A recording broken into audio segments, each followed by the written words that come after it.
नमस्कार। आज हम भारतीय संविधान के उस हिस्से की बात कर रहे हैं जहां से हमारी स्थानीय सरकारें मतलब पंचायतें अपनी शक्ति लेती हैं। हाँ, बिल्कुल। और इसमें भी खास तौर पर हम 73rd संविधान संशोधन को समझेंगे जिसने पंचायतों को आप कह सकते हैं एक नई संवैधानिक जिंदगी दी। सही कहा। और इसके लिए हमारे पास एक दस्तावेज है, पंचायत से संबंधित महत्वपूर्ण अनुच्छेद PDF। तो आज कोशिश यही रहेगी कि इन जरूरी आर्टिकल्स के जो मुख्य बिंदु हैं उन्हें समझें। हाँ, ताकि ये पता चले कि ये पंचायतें काम कैसे करती हैं, इनका ढांचा क्या है, संविधान इन्हें क्या ताकत देता है। बिल्कुल स्थानीय स्वशासन की पूरी तस्वीर साफ हो सकेगी। ये सोचना भी बड़ा दिलचस्प है ना कि गांव की पंचायत जिसे हम रोजमर्रा में देखते हैं उसे संविधान में इतनी मजबूती कैसे मिली, कब मिली। ये सिर्फ कोई लोकल बॉडी नहीं है बल्कि संवैधानिक व्यवस्था का अहम हिस्सा है।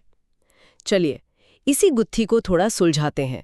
बताइए ये 73वां संशोधन इतना खास क्यों था? देखिए, ये संशोधन आया 1992 में और ये सच में एक ऐतिहासिक चीज थी। इससे पहले पंचायतें राज्यों के कानूनों पर ही निर्भर थीं, लेकिन इस संशोधन ने उन्हें सीधा संवैधानिक दर्जा दे दिया। अच्छा। संविधान में एक पूरा नया भाग 9 जोड़ा गया और इसमें अनुच्छेद 243 से लेकर 243 ओ तक मतलब कुल 16 नए अनुच्छेद शामिल किए गए। 16 नए अनुच्छेद? हाँ, और इनमें पंचायतों की बनावट कैसी होगी, चुनाव कैसे होंगे, उनके पास क्या शक्तियां होंगी, क्या जिम्मेदारियां होंगी, इसका पूरा एक खाका, एक ढांचा तैयार किया गया। तो इस ढांचे को समझने के लिए शायद सबसे पहले अनुच्छेद 243 में जो परिभाषाएं दी गई हैं उनसे शुरू करना ठीक रहेगा। बिल्कुल। जैसे ये ग्राम सभा क्या है या पंचायत का इस संविधान के हिसाब से सही मतलब क्या है? हाँ, परिभाषाएं तो नींव की तरह है। देखिए, ग्राम सभा का मतलब है गांव के वो सभी लोग जिनका नाम वोटर लिस्ट में है, रजिस्टर्ड वोटर्स। अच्छा, गांव के सारे वोटर्स। हाँ, ये मतलब सीधे लोकतंत्र की सबसे पहली इकाई है। फिर पंचायत वो संस्था है जो गांव के शासन के लिए अनुच्छेद 243B के तहत बनाई जाती है। ये 3 स्तरों पर हो सकती है, ग्राम स्तर, मध्यवर्ती स्तर और जिला स्तर। मध्यवर्ती स्तर मतलब? मध्यवर्ती स्तर मतलब ग्राम और जिला के बीच का लेवल, जैसे ब्लॉक या तालुका पंचायत। ये उन राज्यों में जरूरी है जहां आबादी 20 लाख से ज्यादा हो। ओह, ठीक है। और जहां आबादी कम है वहां राज्य चाहे तो इसे न भी बनाए। और ग्राम का मतलब है कोई गांव या कुछ गांवों का समूह जिसे राज्यपाल ने इस कानून के मकसद के लिए तय किया हो। तो ये जो ग्राम सभा है जिसमें गांव के सारे वोटर शामिल हैं, इसकी भूमिका क्या सिर्फ नाम की है या इसके पास सच में कोई ताकत भी होती है? शायद अनुच्छेद 243A इसी बारे में है। नहीं, नाम की बिल्कुल नहीं। अनुच्छेद 243A साफ कहता है कि ग्राम सभा गांव के लेवल पर उन शक्तियों का इस्तेमाल कर सकती है और वो काम कर सकती है जो राज्य की विधानसभा कानून बना के उसे दे। अच्छा। ये एक तरह से डायरेक्ट डेमोक्रेसी का उदाहरण है। अगर राज्य सरकार चाहे तो ग्राम सभा को काफी अधिकार दे सकती है फैसले लेने के। ये स्थानीय जवाबदेही की पहली सीढ़ी है। समझी। और पंचायतों का गठन मतलब ये बनती कैसे हैं? क्या हर राज्य में वो 3 स्तर वाली व्यवस्था ही होती है? अनुच्छेद 243B गठन पर है शायद। हाँ, 243B गठन की ही बात करता है। ये कहता है कि हर राज्य में ग्राम, मध्यवर्ती और जिला स्तर पर पंचायतों का गठन किया जाएगा। ये एक तरह से स्टैंडर्ड ढांचा है। ठीक है। लेकिन जैसा मैंने अभी बताया, जिन राज्यों की आबादी 20 लाख से कम है उन्हें बीच वाला यानी मध्यवर्ती स्तर बनाने की मजबूरी नहीं है, छूट है। तो थोड़ी सी फ्लेक्सिबिलिटी है राज्य की स्थिति के हिसाब से। ठीक है, गठन समझ आ गया। अब ये बताइए कि इनकी बनावट कैसी होती है? सदस्य कैसे चुने जाते हैं? अध्यक्ष का चुनाव कैसे होता है? ये सब अनुच्छेद 243C में होगा। हाँ, 243C संरचना या कॉम्पोजिशन का पूरा ब्यौरा देता है। सबसे पहली और जरूरी बात, पंचायत के तीनों स्तरों पर सारी सीटें डायरेक्ट इलेक्शन से यानी सीधे जनता के वोट से भरी जाएंगी। यानी लोग खुद अपने प्रतिनिधि चुनेंगे। बिल्कुल। इसके लिए पंचायत क्षेत्र को अलग अलग निर्वाचन क्षेत्रों या वार्ड्स में बांटा जाता है और कोशिश ये रहती है कि हर सीट पर जनसंख्या का अनुपात पूरे पंचायत इलाके में लगभग एक जैसा रहे। और अध्यक्ष, चेयरमैन या सरपंच, उनका चुनाव? यहाँ थोड़ा फर्क है। गांव के स्तर पर यानी ग्राम पंचायत का अध्यक्ष कैसे चुना जाएगा, ये तय करने का अधिकार राज्य की विधानसभा को दिया है। वो चाहें तो सीधा चुनाव करा सकते हैं या चुने हुए सदस्यों में से ही चुनाव करवा सकते हैं। अच्छा, ये राज्य तय करेगा। हाँ, लेकिन मध्यवर्ती और जिला स्तर पर जो अध्यक्ष होते हैं उनका चुनाव सीधे नहीं होता। वो चुने हुए सदस्यों द्वारा अपने में से ही चुने जाते हैं। और क्या एमपीज और एमएलएज की भी कोई भूमिका होती है इन पंचायतों में? हाँ, उनका भी प्रतिनिधित्व होता है। उस इलाके की जो लोकसभा सांसद और विधानसभा विधायक हैं, वो नियमों के हिसाब से मध्यवर्ती और जिला पंचायतों के सदस्य हो सकते हैं। ओह, इसी तरह राज्यसभा सांसद और विधान परिषद सदस्य, अगर वो उस पंचायत क्षेत्र के वोटर हैं, तो उन्हें भी प्रतिनिधित्व मिल सकता है। और हाँ, निचले स्तर के अध्यक्षों को ऊपरी स्तर में जगह मिलती है, जैसे ग्राम प्रधान को ब्लॉक पंचायत में और ब्लॉक अध्यक्ष को जिला पंचायत में। अच्छा, एक तरह का लिंकेज है। हाँ, ये सब कैसे होगा, इसका डिटेल राज्य का कानून तय करता है। मकसद शायद यही है कि स्थानीय जरूरतें और राज्य या देश की नीतियां, इनके बीच एक तालमेल बना रहे। बिल्कुल। अब आते हैं एक बहुत ही अहम पहलू पर, आरक्षण। हमारा समाज इतना विविध है, तो ये जरूरी है कि सबको प्रतिनिधित्व मिले। अनुच्छेद 243D सीटों के आरक्षण की बात करता है। ये कैसे काम करता है? हाँ, ये अनुच्छेद सामाजिक न्याय के लिहाज से बहुत ही महत्वपूर्ण है। ये अनिवार्य करता है, मतलब कंपलसरी है, कि पंचायतों में अनुसूचित जातियों एससी और अनुसूचित जनजातियों एसटी के लिए सीटें आरक्षित होंगी। और कितनी सीटें? उनकी जनसंख्या के अनुपात में। मतलब जिस पंचायत क्षेत्र में एससी या एसटी की जितनी आबादी है, उसी अनुपात में सीटें उनके लिए रिजर्व होंगी। और ये सीटें बारी बारी से, रोटेशन से अलग अलग वार्डों को दी जाती हैं। रोटेशन से मतलब कोई एक सीट हमेशा के लिए आरक्षित नहीं रहती? कभी ये वार्ड आरक्षित होगा, अगली बार कोई और, ताकि सभी इलाकों को मौका मिले और प्रतिनिधित्व बदलता रहे। इसे चक्रीय क्रम कहते हैं। समझ गई। और महिलाओं के लिए क्या व्यवस्था है? महिलाओं के लिए तो ये क्रांतिकारी प्रावधान है। कुल सीटों में से कम 1/3 1/3 सीटें महिलाओं के लिए आरक्षित होंगी, कंपलसरी। कम से कम 1/3? हाँ, और इसमें एससी एसटी महिलाओं के लिए जो आरक्षित सीटें हैं, वो भी शामिल हैं। यह आरक्षण भी रोटेशन के आधार पर ही होता है। यह स्थानीय राजनीति में महिलाओं की भागीदारी बढ़ाने की दिशा में बहुत बड़ा कदम था। बिल्कुल। क्या ये आरक्षण सिर्फ सदस्य की सीटों के लिए है या अध्यक्ष के पदों पर भी लागू होता है? नहीं, ये अध्यक्ष के पदों पर भी लागू होता है। राज्य की विधानसभा कानून बनाकर तय करेगी कि अलग अलग स्तरों पर अध्यक्षों के कितने पद एससी, एसटी और महिलाओं के लिए आरक्षित होंगे। अच्छा, तो मतलब सत्ता के स्ट्रक्चर में भी समावेश। बिल्कुल, कोशिश यही है। और पिछड़े वर्गों मतलब ओबीसी के लिए, क्या उनके लिए भी आरक्षण है? देखिए, संविधान सीधे तौर पर ओबीसी आरक्षण अनिवार्य नहीं करता, जैसा एससी, एसटी और महिलाओं के लिए करता है। लेकिन ये राज्यों के विधानसभाओं को यह शक्ति देता है कि अगर वो चाहें तो कानून बनाकर पिछड़े वर्गों के लिए भी सीटों या अध्यक्ष पदों का आरक्षण कर सकते हैं। तो ये राज्यों पर छोड़ा गया है। हाँ, एक और जरूरी बात इसमें यह है कि पंचायतों का ये जो आरक्षण है, ये अनुच्छेद 334 में दी गई समय सीमा से प्रभावित नहीं होता। वो अनुच्छेद 334 लोकसभा और विधानसभा के आरक्षण से जुड़ा है, जिसकी एक समय सीमा होती है। पर पंचायतों का आरक्षण तब तक जारी रहेगा जब तक ये कानून मौजूद है। ये तो स्थायी व्यवस्था है एक तरह से। हाँ, हालांकि एक अपवाद याद रखना होगा, जो अनुच्छेद 243M में है। अरुणाचल प्रदेश में अनुसूचित जातियों यानी एससी के लिए आरक्षण लागू नहीं होगा। क्यों? क्योंकि वहां उनकी आबादी लगभग न के बराबर है, इसलिए यह प्रावधान वहां लागू नहीं होता। ठीक है, ये प्रतिनिधित्व वाली बात तो काफी विस्तार से समझ आ गई। अब कार्यकाल पर आते हैं। पंचायतें कितने समय के लिए चुनी जाती हैं? अनुच्छेद 243E क्या कहता है? सामान्य कार्यकाल है 5 साल। जिस दिन उनकी पहली बैठक होती है, उस तारीख से 5 साल गिने जाते हैं। और क्या इन्हें बीच में भंग भी किया जा सकता है? हाँ, बिल्कुल। अगर राज्य का कानून ऐसा करने की इजाजत देता है, तो पंचायत को समय से पहले भंग किया जा सकता है। लेकिन यहाँ एक महत्वपूर्ण बात है।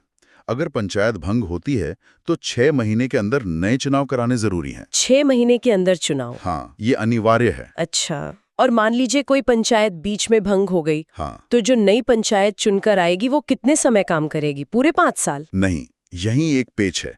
जो नई पंचायत चुनी जाती है ना, वो सिर्फ मूल पंचायत की बची हुई अवधि के लिए ही काम करती है। ओह! हाँ, मान लीजिए कोई पंचायत 3 साल चली और भंग हो गई, तो जो नई पंचायत चुनकर आएगी वो सिर्फ बचे हुए 2 साल के लिए ही रहेगी। अच्छा। हाँ, अगर बची हुई अवधि 6 महीने से भी कम हो, तब उस छोटी सी अवधि के लिए चुनाव कराना जरूरी नहीं है।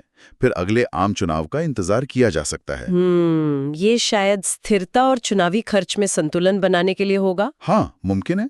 अब बात करते हैं कि कौन पंचायत सदस्य बन सकता है और कौन नहीं, मतलब योग्यता और अयोग्यता। अनुच्छेद 243F इस बारे में क्या बताता है?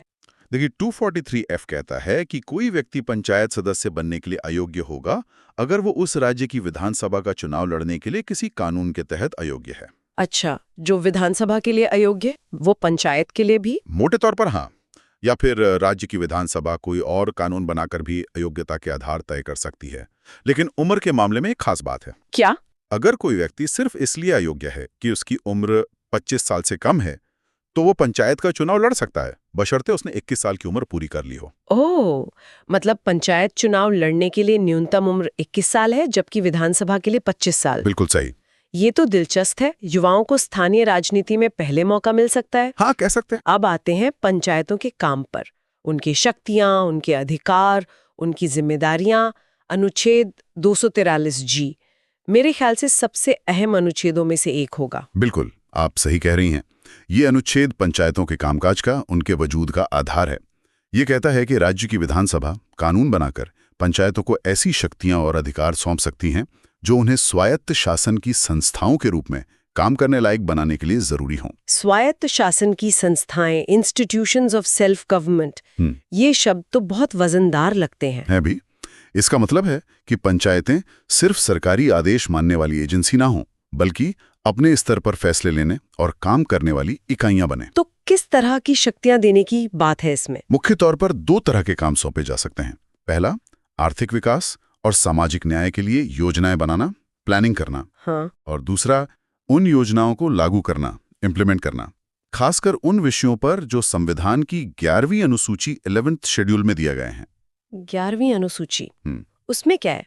उसमें कुल 29 विषय हैं, जैसे कृषि, भूमि सुधार, सिंचाई, पशुपालन, मछली पालन, पीने का पानी, सड़कें, ग्रामीण आवास, गरीबी उन्मूलन, शिक्षा, स्वास्थ्य, महिला और बाल विकास। इस तरह के बहुत से विषय जो सीधे गांव के जीवन से जुड़े हैं। तो ये शक्तियां क्या पंचायतों को सीधे संविधान से मिल जाती हैं, या ये राज्यों पर निर्भर है कि वो कितनी शक्तियां देते हैं? यही असली बात है। अनुच्छेद 243G रास्ता दिखाता है, संभावना बताता है, लेकिन असली चाबी राज्य की विधानसभाओं के हाथ में दे देता है। मतलब संविधान ये नहीं कहता कि कौन कौन सी शक्तियां राज्यों को अनिवार्य रूप से पंचायतों को देनी ही होंगी। वो कहता है कि राज्य दे सकता है। ओह, तो ये मे है, शैल नहीं। बिल्कुल, यही वजह है कि आप देखेंगी कि अलग अलग राज्यों में पंचायतों की वास्तविक शक्तियों में, उनके असर में जमीन आसमान का फर्क है। कुछ राज्यों ने काफी अधिकार दिए हैं, कुछ ने बहुत कम। तो मतलब संविधान में लिख देने से ही सब कुछ नहीं हो जाता। असली खेल तो राज्य सरकारों के हाथ में है कि वो कितनी ताकत नीचे देना चाहती हैं। एकदम सही पकड़ा आपने। संवैधानिक दर्जा एक बड़ी बात थी, लेकिन असली सशक्तिकरण तो शक्तियों और संसाधनों के वास्तविक हस्तांतरण पर ही निर्भर करता है। ये तो बहुत महत्वपूर्ण बात है। खैर, शक्तियों के साथ साथ पैसा भी चाहिए काम करने के लिए। तो क्या पंचायतों के पास टैक्स लगाने या फंड जुटाने का कोई जरिया है? अनुच्छेद 243H शायद इसी बारे में है। हाँ, बिना पैसे के तो कोई संस्था काम नहीं कर सकती। तो 243H राज्य की विधानसभा को यह अधिकार देता है कि वो कानून बनाकर पंचायतों को कुछ टैक्स, ड्यूटी, टोल और फीस लगाने, वसूलने और इस्तेमाल करने का अधिकार दे सकती है। अच्छा, पंचायतें खुद टैक्स लगा सकती हैं? अगर राज्य सरकार कानून बनाकर उन्हें इजाजत दे तो। इसके अलावा राज्य सरकार जो टैक्स वसूलती है, उसमें से भी कुछ हिस्सा पंचायतों को सौंपा जा सकता है।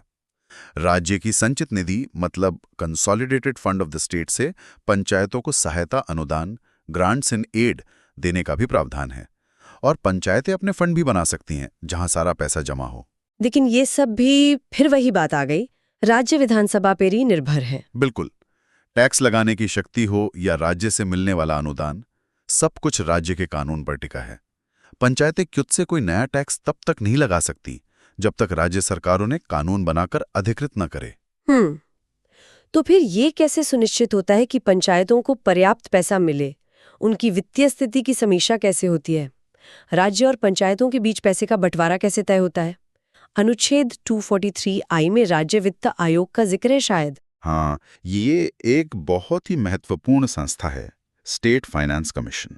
राज्यपाल का ये कर्तव्य है कि वो हर 5 साल में एक राज्य वित्त आयोग का गठन करें। हर 5 साल में? हाँ, इसका मुख्य काम है पंचायतों की वित्तीय स्थिति का जायजा लेना और सिफारिशें देना। किस तरह की सिफारिश है? आयोग कई अहम मुद्दों पर राज्यपाल को सिफारिशें देता है, जैसे राज्य जो टैक्स वसूलता है उसकी नेट कमाई का राज्य और पंचायतों के बीच कैसे बंटवारा हो, कौन कौन से टैक्स, ड्यूटी, टोल वगैरह पंचायतों को सौंपे जा सकते हैं या वो खुद लगा सकती हैं। राज्य की संचित निधि से पंचायतों को कितना अनुदान मिलना चाहिए और इसके अलावा पंचायतों की वित्तीय स्थिति को सुधारने के क्या उपाय हो सकते हैं, इस पर भी सलाह देता है। और अगर राज्यपाल कोई और मामला सौंपें तो उस पर भी।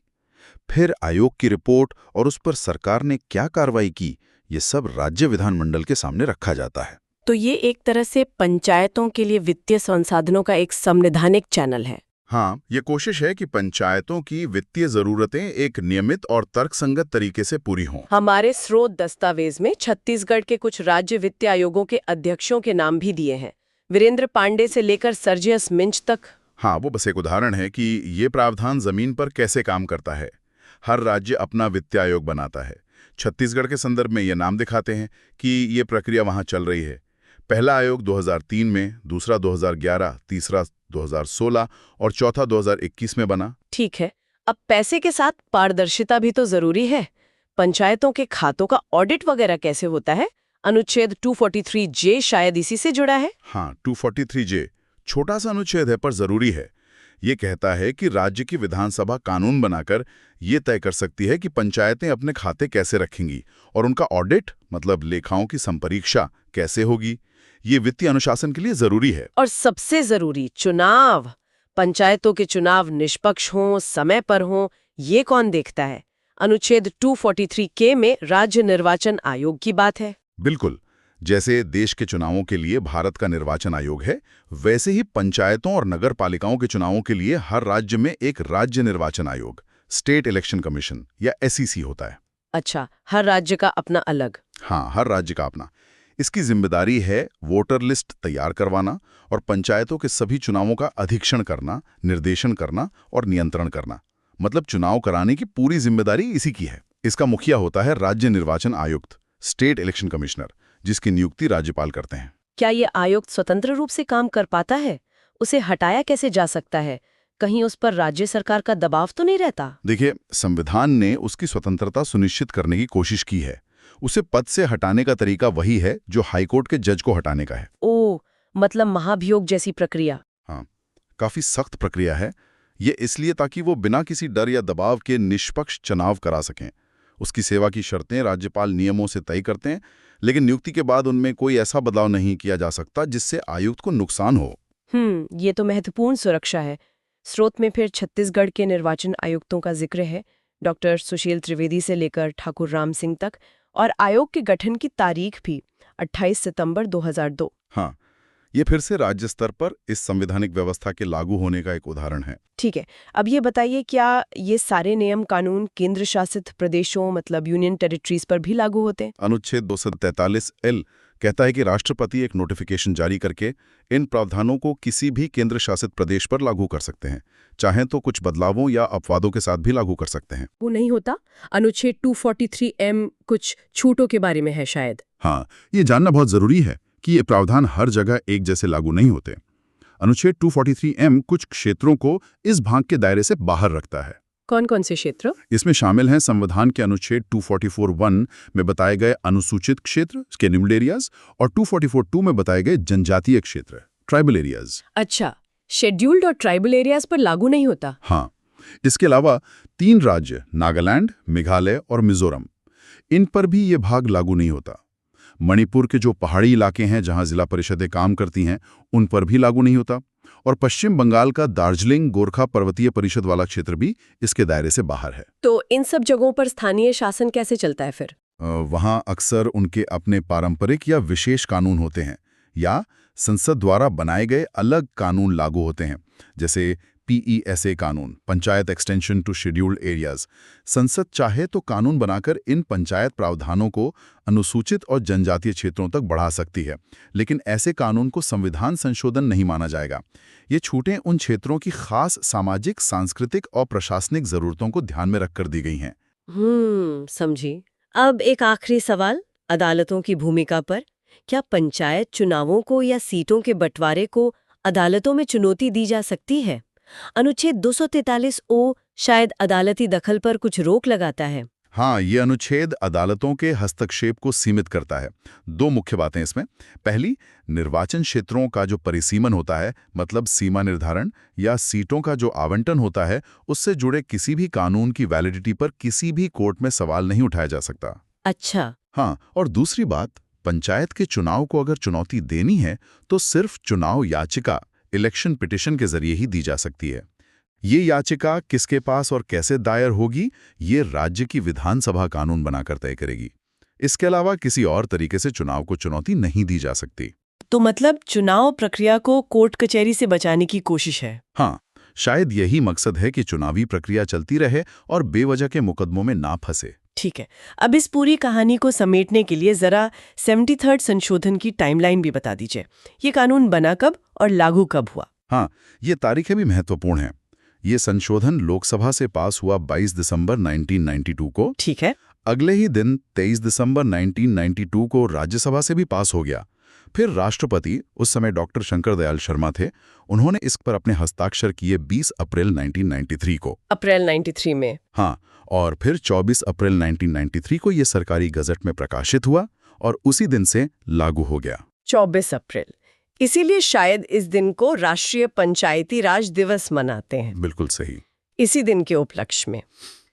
तो अगर हम आज की पूरी बातचीत का निचोड़ निकालें तो क्या कहेंगे? 73वें संशोधन ने पंचायतों को एक तरह से संवैधानिक कवच पहना दिया। हाँ। एक त्रिस्तरीय ढांचा दिया, नियमित चुनाव और आरक्षण, खासकर SC ST और महिलाओं के लिए 1/3 को जरूरी बना दिया। जी। पैसों के लिए राज्य वित्त आयोग और टैक्स लगाने की संभावना का रास्ता खोला और निष्पक्ष चुनाव के लिए राज्य निर्वाचन आयोग बनाया।